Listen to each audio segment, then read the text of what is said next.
बिस्मिल्लाहिर्रहमानिर्रहीम। अस्सलामु अलैकुम।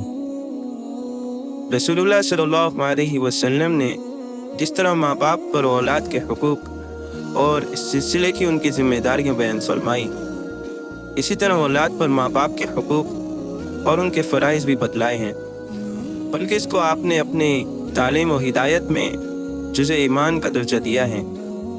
कुरान मजीद जो अल्लाह ताला की तरफ से आप पर नाजिल किया हुआ सहीफ़ा हिदायत है, इसमें माँ बाप की खिदमत और उनके साथ हुस्न सलूक का हुक्म अल्लाह ताला की तौहीद और इबादत के साथ साथ इसी तरह दिया गया है, जिससे मालूम होता है कि इंसानों के अमाल में खुदा की इबादत के बाद माँ बाप की खिदमत और राहत रसानी का दर्जा है।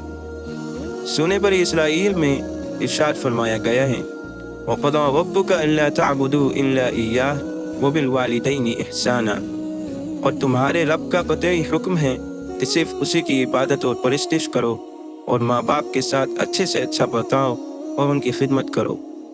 और दूसरी जगह सूरह लुक़मान में माँ बाप का हक़ बयान करते हुए यहाँ तक फरमाया गया है कि अगर बिलफर्ज किसी के माँ बाप काफिर और मुश्रिक हों और औलाद को भी कुफ्र और शिर्क के लिए मजबूर करें, तो औलाद को चाहिए कि उनके कहने से कुफ्र शिर्क तो ना करे, लेकिन दुनिया में उनके साथ अच्छा सलूक और उनकी खिदमत फिर भी करते रहे। इब्न माजा की एक हदीस में हज़रत अबू उमामा रज़ी अल्लाह अन्हु से रिवायत है कि एक शख्स ने रसूलुल्लाह सल्लल्लाहु अलैहि वसल्लम से पूछा कि हज़रत सल्लल्लाहु अलैहि वसल्लम, औलाद पर माँ बाप का कितना हक़ है? आपने इरशाद फरमाया कि वो तुम्हारी जन्नत और दोज़ख है। मतलब यह है कि अगर तुम माँ बाप की फर्माबरदारी और खिदमत करोगे और उनको राज़ी रखोगे तो जन्नत पालोगे, और इसके बरअक्स अगर उनकी नाफरमानी और इज़ारसानी करके उन्हें नाराज़ करोगे और उनका दिल दुखाओगे तो फिर तुम्हारा ठिकाना दोज़ख में होगा।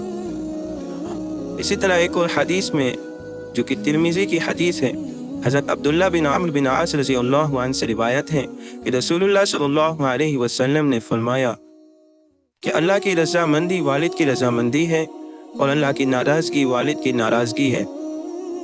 हदीस का मतलब और मुद्दा यह है कि जो अपने मालिक को मौला को राज़ी करना चाहे वो अपने वालिद को राज़ी और खुश रखे।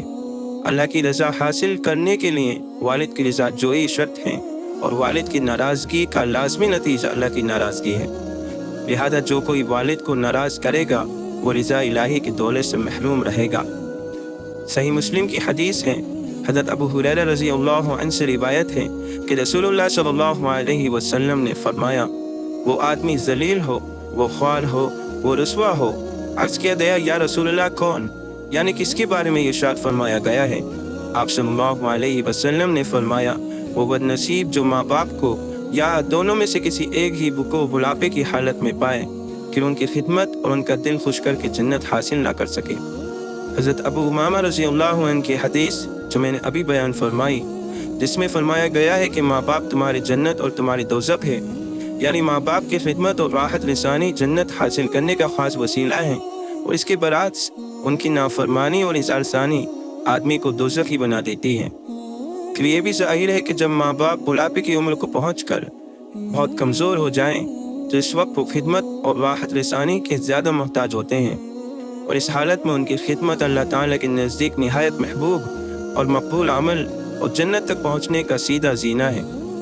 बस अल्लाह ताला जिस बंदे को इसका मौका मैसर फरमाए और वो माँ बाप का या दोनों में से किसी एक ही का बुढ़ापा पाए और फिर उनकी खिदमत करके जन्नत तक ना पहुँच सके, बिलाशुबह वो बड़ा बदनसीब और महरूम है। और ऐसों के हक़ में रसूलुल्लाह सल्लल्लाहु अलैहि वसल्लम का फरमाना है कि वो नामुराद हो, ज़लील व ख्वार हो और रुस्वा हो। इसी तरह सुनन अबू दाऊद की एक हदीस में हज़रत अब्दुल्लाह बिन अम्र बिन आस रज़ियल्लाहु अन्हु से रिवायत है कि एक शख्स रसूलुल्लाह सल्लल्लाहु अलैहि वसल्लम की खिदमत में हाजिर हुआ और अर्ज़ किया कि मैं जिहाद में जाना चाहता हूँ। आपने पूछा, क्या तुम्हारे माँ बाप हैं? उसने कहा, हाँ हैं। आपने फरमाया, तो फिर उनकी खिदमत और राहत रसानी में जद्दोजहद करो, यही तुम्हारा जिहाद है। रसूलुल्लाह सल्लल्लाहु अलैहि वसल्लम पर यह बात मुनकशिफ हो गई थी या किसी वजह से इसके बारे में शुबह हो गया था कि इस आदमी के माँ बाप उसकी खिदमत के मोहताज हैं और ये उनको छोड़ के उनकी इजाज़त के बगैर जिहाद के लिए आ गया है। इसलिए आप सल्लल्लाहु अलैहि वसल्लम ने उसको ये हुक्म दिया कि वो घर वापस जाकर माँ बाप की खिदमत करे, क्योंकि ऐसी हालत में उसके लिए माँ बाप की खिदमत मुक़द्दम है। इस हदीस से ये नतीजा निकालना गलत होगा जिस किसी के माँ बाप हो वो जिहाद और दीन की खिदमत के लिए घर से बाहर नहीं निकले, और सिर्फ वही लोग जिहाद में और दीन की खिदमत में लगें जिनके माँ बाप ना हो।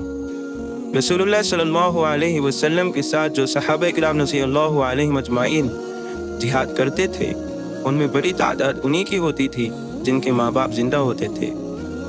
तिरमिज़ी की एक हदीस में हज़रत अब्दुल्ला बिन उमर रज़ियल्लाहु अन्हु से रिवायत है कि एक शख्स रसूलुल्लाह सल्लल्लाहु अलैहि वसल्लम की खिदमत में हाजिर हुआ और अर्ज़ किया कि हज़रत, मैंने एक बहुत बड़ा गुनाह किया है, तो क्या मेरी तौबा कबूल हो सकती है और मुझे माफ़ी मिल सकती है? आपने पूछा, तुम्हारी माँ जिंदा है? उसने अर्ज़ किया कि माँ तो नहीं है। आपने फरमाया, तो क्या तुम्हारी कोई खाला जिंदा है? उसने अर्ज़ किया कि हाँ, खाला मौजूद है। आपने फरमाया, तो उसकी खिदमत और उसके साथ अच्छा सलूक करो, अल्लाह ताला उसकी बरकत से तुम्हारी तौबा कबूल फरमा लेगा और तुम्हें माफ़ फरमा देगा। तौबा क्या है? गुनाह पर दिल से नादिम और पशेमान होकर अल्लाह से माफ़ी मांगना, ताकि अल्लाह के गज़ब और उसके अज़ाब से बच जाए जिसका वो गुनाह की वजह से मुस्तहिक हो चुका है। और तौबा की कबूलियत यही है कि अल्लाह पाक उसको माफ़ फरमा दे और उससे राज़ी हो जाए। ये तो सारे ही आमाल सालिहा में ये खासियत है कि वो गुनाहों के गंदे असरात को मिटाते और अल्लाह की रज़ा और रहमत को खींचते हैं।